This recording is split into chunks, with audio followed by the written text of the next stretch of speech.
Marian Rivera gets emotional as she recalled what happened to Boobay. Watch this. In the show, Sarap diva Regine Velasquez talked about the friendship of Marian Rivera and Boobay. They recall the day when It's Boobay and Marian Rivera just can't stop her emotions from flowing. Although it has already been reported that Marian helped Boobay, she still refused to talk about it. Boobay then revealed that Marian told him that she never wanted anyone to know that she helped her friend. Because of what Marian did, Regine told Boobay that he's so blessed to have a friend like Marian. Invite you to watch the video. Luis de los Reyes posted sizzling hot photos. You've got to see this. The Capuso actress named Luis de los Reyes has shocked the online world after she posted something that her fans weren't used to seeing. Luis de los Reyes was commonly known as an actress who plays the role of a conservative character, so people were quite surprised when she posted sizzling hot photos of her in a bikini. Her Instagram account was filled with photos of her showing off her curves as she slays wearing a two-piece or a one-piece bikini.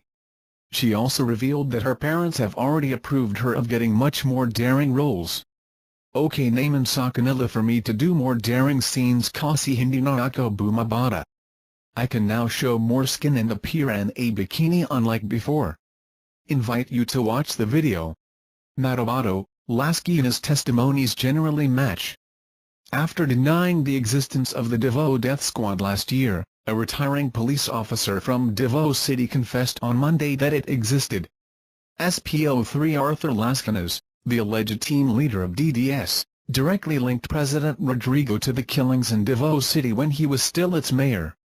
He claimed that it was Duterte who ordered the killings and paid them for these. Full story: Davao death squad leader resurfaces, retracts denials. Close at X. In October last year, Edgar Matabato, a confessed killer and former member of DDS, testified before the Senate and claimed that the president himself founded DDS in 1988 and ordered the killings of criminals and opponents. Here are the allegations of the two men. Las Guianas corroborated Matabato's claim last year that Duterte ordered the bombing of mosques in Davao City in retaliation for the bombing of Davao Cathedral in 1993. He also claimed that they were paid P200,000 by a certain Major Makazate for the attacks on the mosques. Matabato last year said that DDS was divided into several groups to plan bombs and kill Muslims.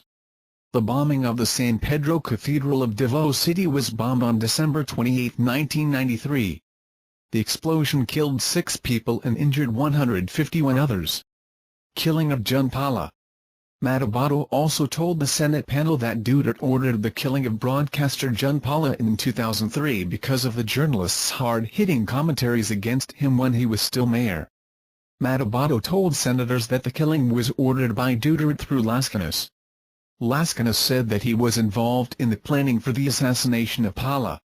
He claimed that a certain SPO4 Sonny Buenaventura, a trusted aide and driver of then-Mayor Duterte, paid him P3 million for the job. He added that several months later he was given another P1 million as a bonus for the killing of the broadcaster. Ito po ang buong katatahan sa Pala murder case. Isa ako sa nagpatay kay John Pala, Las Guianas said. John Barsabel's death. Las Guianas also admitted being involved in the abduction and killing of John Barsabel, a former member of the Philippine Constabulary. Matabato claimed last year that 5 mayors including Duterte wanted to have John Barsabel killed allegedly for grabbing and squatting on pieces of land in Davao. Lascanas said that upon the arrest of Barsabel he was immediately presented to Duterte who vituperated him. After, Las Guianas said, Duterte ordered his execution in Visayan language. Las Guianas also said that Duterte paid the salary of a policeman who was suspended for the killing of Barsabel. He said that Duterte gave the policeman his assurance that he would be taken care of. Flag: Lascanas' allegation could be used for impeachment. The Free Legal Assistance Group said that an impeachment could be filed against President Rodrigo Duterte over allegations SPO3 Arthur Lascanas made on Monday. Lascanas, the alleged leader of the supposed Davao death squad, retracted a denial he made under oath in October and on Monday claimed that then Davao City Mayor Duterte ordered the killing of broadcaster John Pala and the former constable John Barsabel. Flag lawyer Alexander Padilla said that the allegation may be used against the president. Lawyer Arno Sanaded, meanwhile, said that based on the 1987 Constitution, a presidential candidate should present himself as an honorable man, free of any crimes or legal activities. And therefore, I would believe that this is a possible ground for an impeachment, Sanaded said. He clarified though that it is up to the proper government agency to file an impeachment complaint. If there were congressmen there who would want to file an impeachment petition and they would want to utilize Mr. Laskanas, we will help him, Laskanas, out, Sanaded said. Any verified impeachment complaint must first be received by the House of Representatives, which will refer it to a committee for deliberation. The committee's resolution will be subject to a vote in plenary and will need a vote of 1/3 of all members to prosper. The administration PDP-Labour enjoys a coalition with a supermajority at the House of Representatives. Lawyer Jose Manuel Diokno, Flag chairman, meanwhile, said that they will ensure that everyone will be held accountable for any wrongdoing. Flag have always stood for human rights and for accountability. We will do everything in our power to ensure that everyone, from the highest position to the lowest, is held accountable for their wrongdoing, Diokno said. Flag, founded in 1974 by Jose Diokno, Lorenzo Taunada Sr. and Joker Arroyo, is a nationwide organization of lawyers working to protect human rights and civil liberties. Self-confessed DDS member Edgar Matabato alleged in September 2016 that Mayor Duterte ordered and sometimes oversaw killings in his city.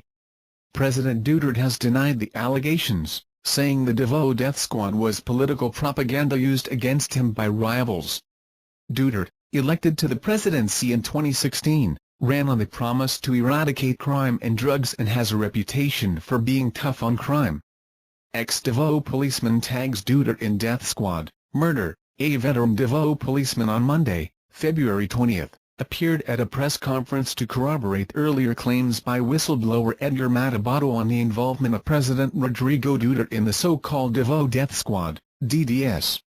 Tochupo ang Davao Death Squad, declared SPO3 Arturo Arthur Laskanas, who retired from the Philippine National Police in December last year. The Davao Death Squad is real, Laskanas said at a press conference organized by Senator Antonio Trillanes IV and the Free Legal Assistance Group, FLAG, a group founded under the Marcos regime composed of human rights lawyers such as Law Dean Jose Manuel Diokno, Arno Sanaded and Alexander Padilla. For each kill, Mayor Duterte would pay us P20,000, sometimes P50,000 or P100,000. Laskanas' statement on Monday was a turnaround from his Senate testimony in October 2016, where he debunked Matabato's claim then about the existence of the DDS. Laskanas is known to be one of the policemen closest to then-Mayor Rodrigo Duterte, according to Matabato and other PNP sources. Even before he ran for president in May 2016, Duterte would admit his involvement in a city's death squad but would later qualify that he's teasing. A year before he ran for president, Duterte told a radio show, "Am I the death squad?" True. Rappler learned Laskanas has been in the custody of various groups for over a month now. John Paula's murder. At the press conference, Laskanas said it was Duterte, then mayor, who asked his driver bodyguard, Sonny Bonaventura, to look for a hitman. Laskanas said he accepted the contract to kill radio commentator and Duterte critic John Paula in 2003. He was offered P3 million as reward, Laskanas said. P500,000 was set aside for operational funds. Paula was ambushed twice and he survived twice. Laskanas said they eventually got to Jerry Trocio, part-time bodyguard of Paula. It was Trocio who tipped the group about the right time to do the ambush, Laskanas added. Laskanas also talked about the murder of a religious leader, John Barsabal, in 1993. Barsabal, who was arrested in Samal Island, was ordered killed for grabbing and squatting on lands in Davao. Matabato had claimed that 5 mayors, including then-Mayor Duterte, plotted the operation to kill Barbasal. Laskanas confirmed this. He said, "We were told by Mayor Rodi and by Saya, kill him." He recalled that he and other Davao cops were investigated for the murder and were grilled about it by the Commission on Human Rights, which was then headed by Senator Leila de Lima. Laskinas said they were assured by Duterte that the investigation will not prosper. Laskinas has executed an affidavit and is ready to testify before any government agency, including the Senate, Sanidad said. Read, timeline witness lists killings allegedly ordered by Duterte. The Senate Committee on Justice, previously led by De Lima until she was ousted from the post and replaced by Senator Richard Gordon, already declared that it has found no evidence of the existence of the Davao death squad. But Laskinas has the support of a legal team that will pursue his allegations. We are here to provide him legal assistance, Diokno said. When he appears under oath before the proper bodies, you will be in a position to assess whether he's telling the truth or not. Diokno stressed that they believe Laskinas is credible. Otherwise, he added, they would not be defending him. Killing of brothers. Laskinas said. I accept the consequences of my action. He made an appeal to his fellow policemen, saying that killing is not the solution to crime. To my fellow cops, killing is not the solution. Whether I die or get killed, I'm content with the thought that I have fulfilled my promise to God to make a public confession. Holding back tears, the retired policeman recalled that he himself was involved in the murder of his brothers who were involved in illegal drugs. His Monday statements contradicted a testimony he gave the Senate in October 2016. Read, Davao cop denies Matabato's DDS claims, all lies. Facing the Senate, Laskinas rejected the claim of Matabato at the time that he was close to Duterte and was part of the death squad. He then narrated how two of his brothers, Cecilio and Fernando, were killed by his fellow cops from the Davao City Police Office because of ties to illegal drugs. If Matabato's claims about his close ties to Duterte were true, his brothers would not have died, he said in October. Your Honor, that's a lie, Your Honor, Laskinas said then, when asked by Senator Panfilo Lacson if he was close to the former Davao mayor. Thank you for viewing videos. My channel regularly posts new videos. If you remember registered channels to receive the latest announcements, please. Thanks.